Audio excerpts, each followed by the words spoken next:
Have you ever noticed how quickly we become lawyers for ourselves? Something happens, something we regret, something we shouldn't have said, something we shouldn't have done, and almost instantly the mind goes to work. Not to confess it, not to apologize, not to face it, but to argue it down.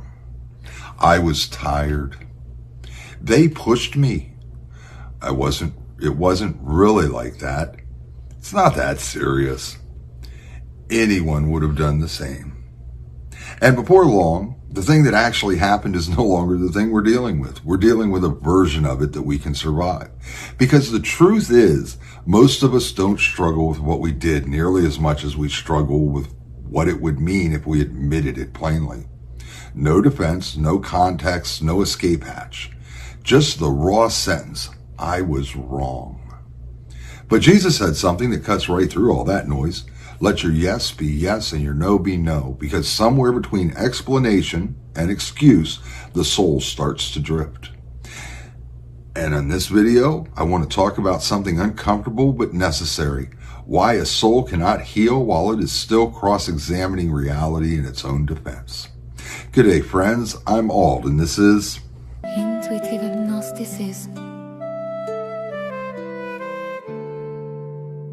This week. There's something strange about human beings. We almost never just say what is true. We explain it. We soften it. We wrap it in layers of reasoning until it doesn't quite look like what it was anymore. I was tired. I didn't mean it like that. You have to understand where I was coming from. It wasn't really my fault. And honestly, when you think about it, it wasn't even that bad. And somewhere along the way, truth stops being truth and becomes a case. A case we are constantly building for ourselves. Because deep down, we don't just want to be right. We want to be innocent. But there's a line Jesus draws that cuts straight through all that noise. In the Gospel of Matthew, he says, let your yes be yes and your no be no. For anything beyond this comes from evil. Not confusion, not misunderstanding, evil. Because when truth becomes something we constantly negotiate, something we dress up, something we defend, we stop living in reality and start living in management of reality. And this is where it gets uncomfortable. Because most of us don't think of ourselves as dishonest people. Most of us probably aren't dishonest people. We think of ourselves as explained people, reasonable people, contextual people, nuanced people.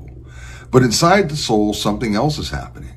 We are building arguments instead of owning actions.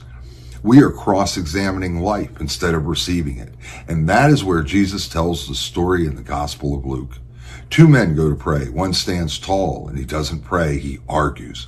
God, I thank you that I am not like other men. I do this, I do that. I am not like him.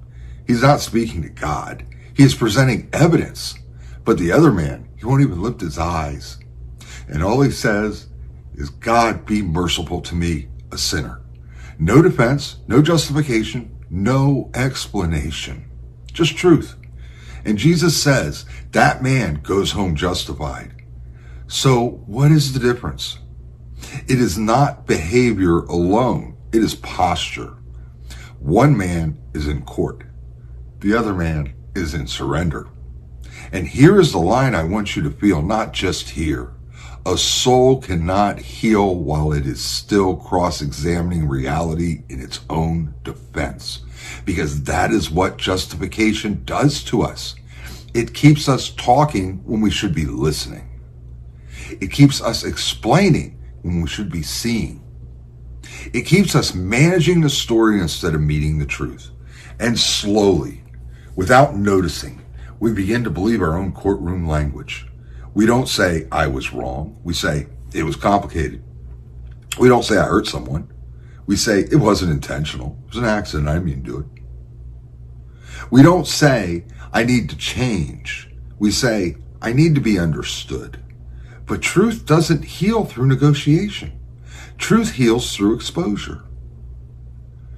That's why the first epistle of John says, if we say we have no sin, we deceive ourselves and the truth is not in us. Not others are deceived. We deceive ourselves. Because the deepest deception is not the lie spoken to the world. It is the lie we successfully get ourselves to believe. And there is something almost frightening about how creative the human mind becomes when it is trying to avoid responsibility. We can turn almost anything into innocence if we give ourselves enough time. We can soften anything. We can reframe anything. We can spiritually sanitize almost anything until the soul never actually has to face itself directly. And there is a moment, a sacred, terrifying moment, when all of the explanations stop working. Sorry. When the noise quiets, when the story collapses under its own weight, and what is left is just truth, unedited, unmanaged, undefended. And that is where healing begins. That's where change begins. That's where growth begins. Not in the argument, not in the justification, not in being proven right, but in the courage to say, this is what I did, this is what I am, this is what I need to change.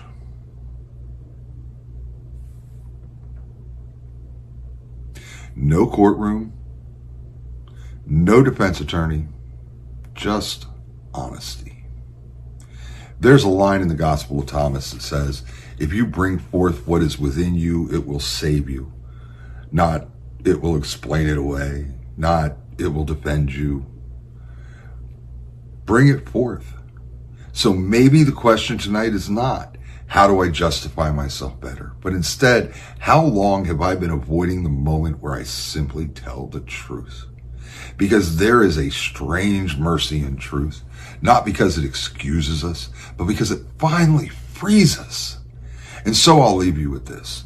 If your soul feels heavy, if your mind feels tangled, if your spirit feels like it is constantly arguing with itself, maybe it is not because you are broken.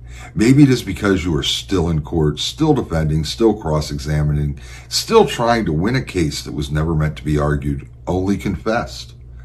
And when you finally stop arguing with reality, when you stop defending what already happened, when you stop trying to reshape truth into something more comfortable, that is where something holy happens. Not perfection, not performance, but peace. So let it be simple, let it be honest, let it be yes, let your yes be yes, let your no be no, and everything else let it fall away. Because a soul cannot heal while it is still cross-examining reality in its own defense. Amen. Do you like bad videos, Jimmy? The kind that make you laugh till you fall? Do you like wild wisdom and Gnostic tales that lift your spirit most of all?